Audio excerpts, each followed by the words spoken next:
Disculpa. Oh, el video de español, sí. Sí. Se me había pasado ya. Cosas que pasan, ¿no? Sí. Eh, bueno, déjame un minuto y ya te lo paso. Ok, es el video español. Ok. Lo que voy a hacer es. Tengo una idea. Ok, ahora sí que ya me cambié. Vamos a empezar con qué es la Edad Media. Vamos a hacerlo un poco bien, tranquilos. Y vamos a comenzar con música.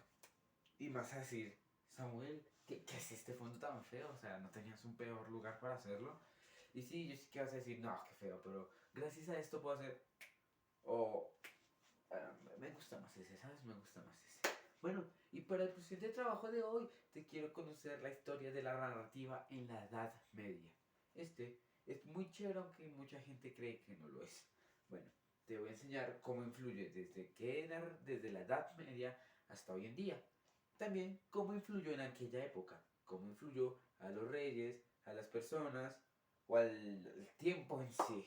Y también voy a contar las historias más famosas como son el Miro de Cid y la Ilíada de Homero. Pero bueno, lo primero que tenemos que saber es que, ¿qué es la Edad Media?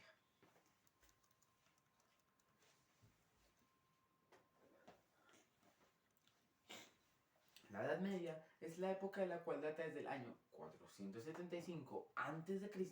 hasta el 1492 después de Cristo. En este periodo, pues sucedieron varios acontecimientos que cambiaron la forma de ver, pensar y actuar de varias personas.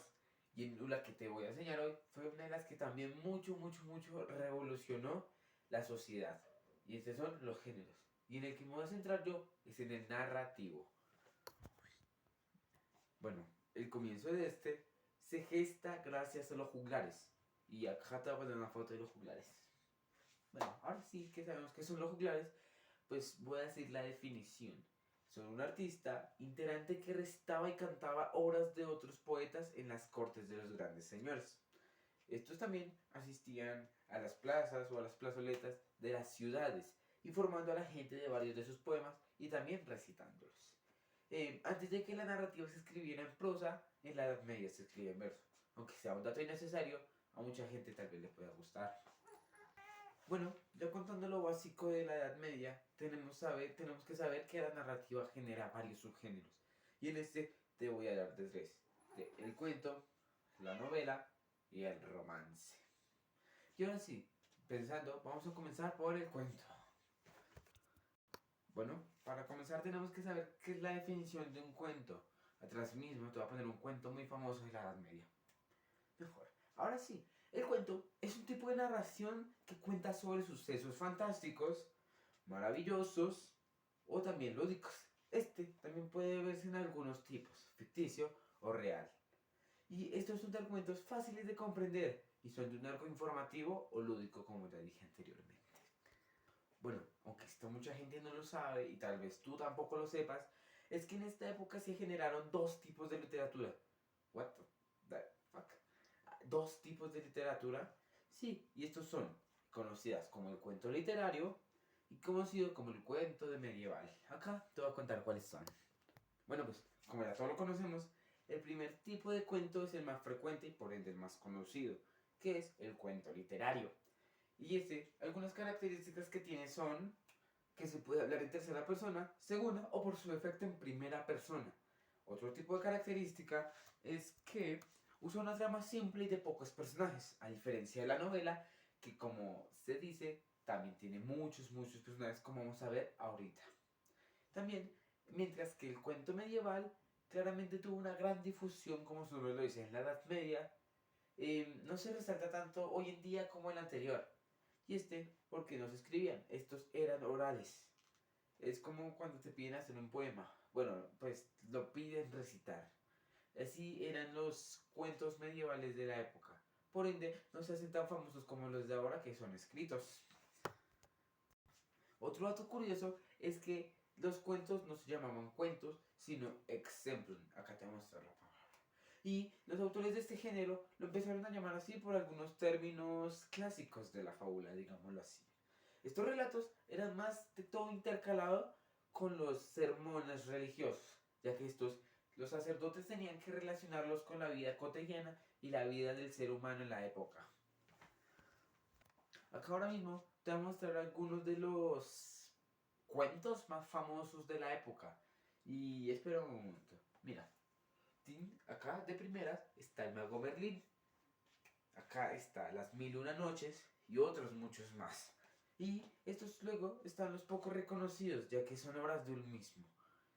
Pues tú miras, Samuel, ¿cómo así que un mismo? Es decir, del mismo autor que crea una obra famosa, la otra no le va a brillar tanto. Algunos ejemplos de estas son Calila y Dima o El Conde Lucanor. También está Romar de Renart, Tristán e Isoldia y allí quedamos. Algunas características de las narrativas son que el cuento medieval predomina en el romance y el amor, mientras que los términos juglarescos también tienen una relación con lo popular y lo rural, con algunas cosas religiosas como son los actos sacramentales y los tratados teológicos. Si no sabes qué es teológico, te voy a dejar una definición aquí.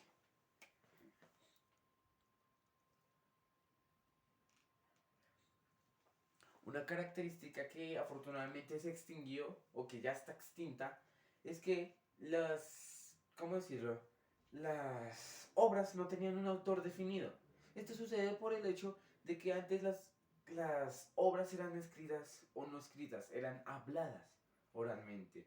Por ende, tú podías pasar el chisme, decirlo así, lo podrías hacer y pues nadie sabría de qué obra es. También, un dato que poca gente conoce es el hecho de que los monjes y sacerdotes escribían también obras, pero estas eran de un carácter muy obsceno y oscuro. También eran un poco atrevidas o opresoras, o agresoras, lo siento. Estos cuentos son como todos los subgéneros, eran controlados por la iglesia.